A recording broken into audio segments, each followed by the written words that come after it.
Bonjour à toutes et à tous et bienvenue sur cette chaîne YouTube qui ambitionne de parler de religion au travers du regard de la science. Et aujourd'hui, vous le voyez sur votre écran, on va parler de dépression et d'anxiété chez les jeunes.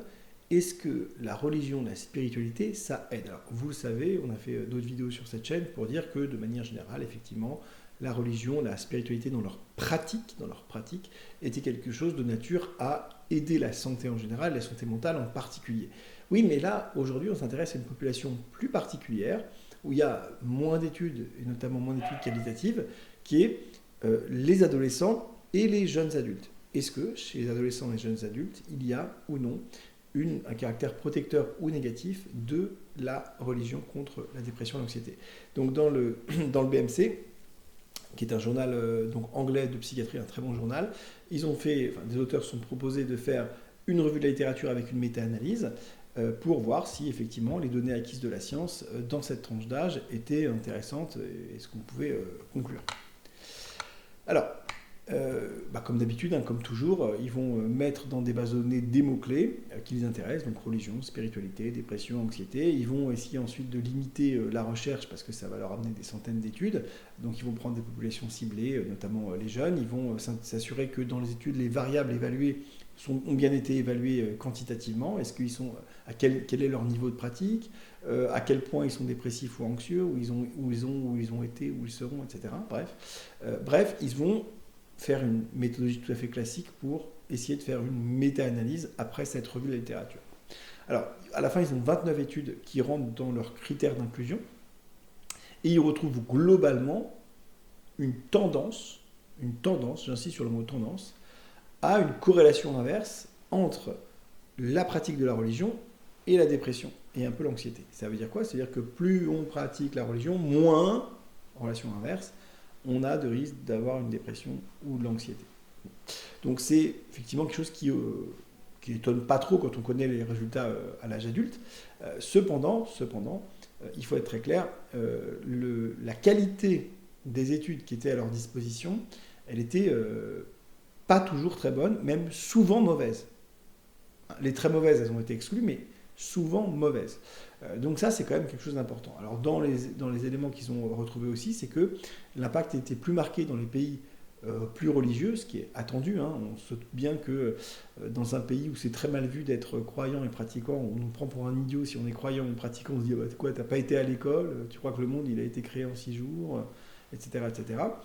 Eh bien, forcément, l'effet il sera peut-être moins protecteur. Mais effectivement, dans les pays où l'imprégnation religieuse est plus importante, eh bien, il y a un effet manifestement plus marqué. Mais je vous disais, il y a des limitations méthodologiques qui sont majeures. Globalement, les études n'étaient pas très bonnes, c'était sur des études transversales, donc avec une possibilité de faire un lien causal en fait égal à zéro. Les instruments de mesure étaient différents, même pour les critères principaux, c'est-à-dire est-ce que je suis religieux? Il y avait plein d'échelles différentes. Est-ce que je suis dépressif ou anxieux? Il y avait plein d'échelles différentes. Bref, c'était pas extraordinairement satisfaisant. Et il y avait aussi, bien sûr, comme toujours, les risques de biais de publication. C'est-à-dire que quand une étude ne va pas dans notre sens, on ne la publie pas ou on ne la fait pas publier. Ou personne ne la publie. Voilà. Alors ça, c'est de moins en moins le cas. Heureusement, de manière générale, il y a des mécaniques qui ont été mises en place pour essayer de limiter la non-publication, ou en tout cas la rendre plus transparente quand il y a une non-publication. Mais bon, ça c'est un autre débat, on n'est pas là pour parler de ça. Alors moi ce que je voudrais c'est qu'on se focus sur la conclusion des auteurs, des gens qui ont réalisé cette méta-analyse et voir qu'est-ce que ces gens-là racontent. Alors, moi j'ai traduit en français. Le bien-être spirituel peut offrir une protection contre les symptômes dépressifs, tandis que les interactions religieuses toxiques peuvent aggraver les effets du stress et augmenter le risque de dépression. Ça veut dire quoi? Ça veut dire que quand vous êtes dans un environnement religieux bienveillant, positif, comme on l'attend normalement dans un environnement religieux, eh bien manifestement c'est quelque chose qui est de nature à aider les adolescents et les jeunes adultes à lutter contre le risque de dépression et d'anxiété. Mais quand cette religiosité est un peu toxique, c'est-à-dire qu'on vous dit ce qui t'arrive c'est bien fait pour toi, c'est une punition de Dieu, etc., eh bien là il peut y avoir un effet nocebo, un effet négatif qui peut être ressenti. La participation à des activités religieuses, encore une fois l'aspect pratique est très important, Donc la participation à des activités religieuses et spirituelles durant l'adolescence et le début de l'âge adulte peut exercer des effets protecteurs à court et moyen terme en matière de dépression et dans une moindre mesure contre l'anxiété. Les interventions fondées sur les interventions, c'est les traitements, les prises en charge. Les interventions fondées sur la spiritualité ainsi que les psychothérapies intégrant ces croyances dans la prise en charge de la dépression et de l'anxiété chez les jeunes pourraient s'avérer bénéfiques. Ça veut dire quoi? Ça veut dire que c'est des éléments qu'on doit prendre en compte. Il ne faut plus mettre de côté comme avant l'aspect religieux et les croyances des gens. C'est dommage, c'est un outil, c'est un levier qu'on peut activer pour permettre à des jeunes gens d'aller mieux. Bien que les limites de la qualité des études restreignent notre capacité à tirer des conclusions définitives, c'est bien vrai, c'est le moins qu'on puisse dire, cette revue nous permet de mieux comprendre de quelle manière ces croyances peuvent soutenir les jeunes. Ça, c'est important. Alors, c'est comment?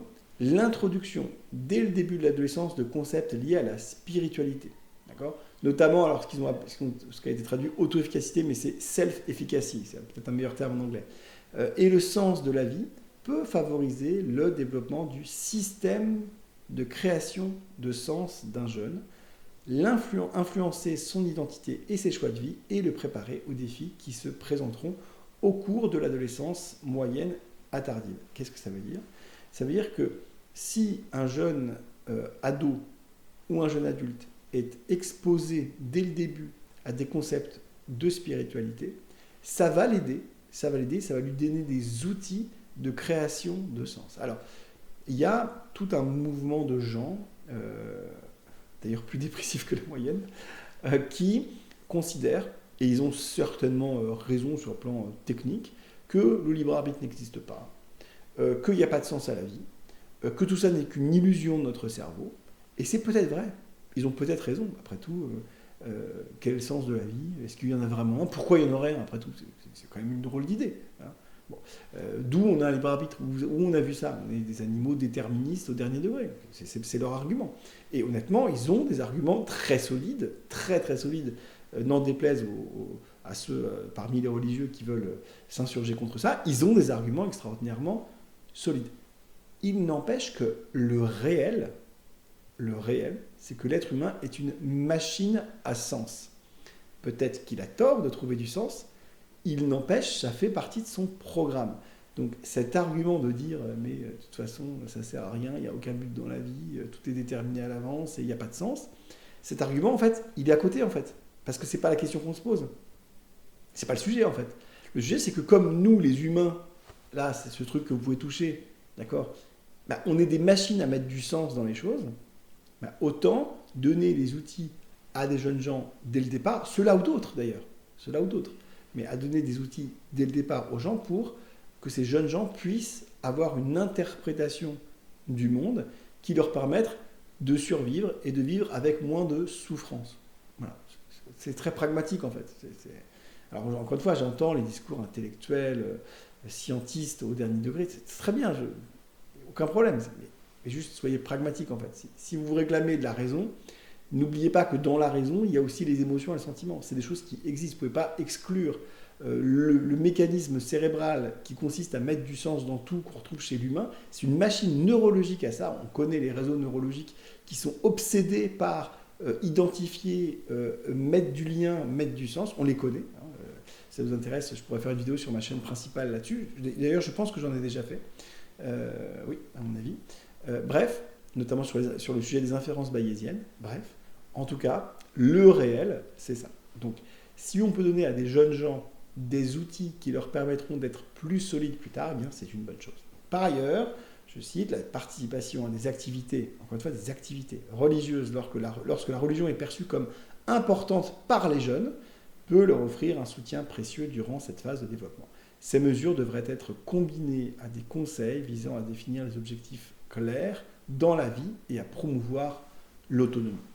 Il est urgent de mener des recherches dans les régions où la religion et la spiritualité constituent une part intégrante de la vie des jeunes. Cela pourrait inclure une exploration approfondie du rôle des leaders religieux dans la promotion de la santé mentale. Et ça, il y a du boulot là-dessus, vraiment.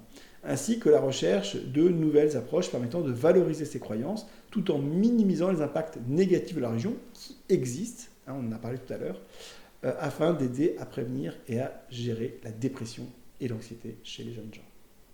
Donc vous voyez, une étude qui vraiment qui n'a pas été très agréable à lire, très longue et pas très digeste, on va dire, mais c'est pas de leur faute, hein, encore une fois, le matériel avec lequel ils ont travaillé était très hétérogène, souvent de mauvaise qualité, pas toujours, hein, mais souvent de mauvaise qualité, et donc c'était compliqué de faire, à mon avis, mieux. En tout cas, je ne pense pas que j'aurais été capable de faire mieux, loin de là. Mais voilà, le message principal, il est là, il est dans cette diapo de conclusion. Moi, je vous demande une chose, si ça vous intéresse, il faut vous abonner, parce qu'il faut vraiment aider cette chaîne, il faut partager, il faut liker, il faut, quand vous vous abonnez, mettre sur la petite cloche sur toutes les notifications, sinon vous ne serez pas prévenu de ce type de sujet qui n'intéresse, en vrai, qui n'intéresse que vous, excusez-moi de vous le dire, mais allez pas essayer de parler de ça à la machine à café. Rendez-vous compte que vous êtes quand même un petit peu particulier. Il y aura sûrement peut-être 5 ou 10 personnes qui vont venir au bout de cette vidéo, écouter ce que je vous dis. Qui va s'intéresser à un article du BMC, psychiatrie, publié en 2023 là-dessus, je ne sais pas. Mais je pense que c'est malgré tout d'utilité publique, donc renforcez cette chaîne s'il vous plaît, je compte sur vous.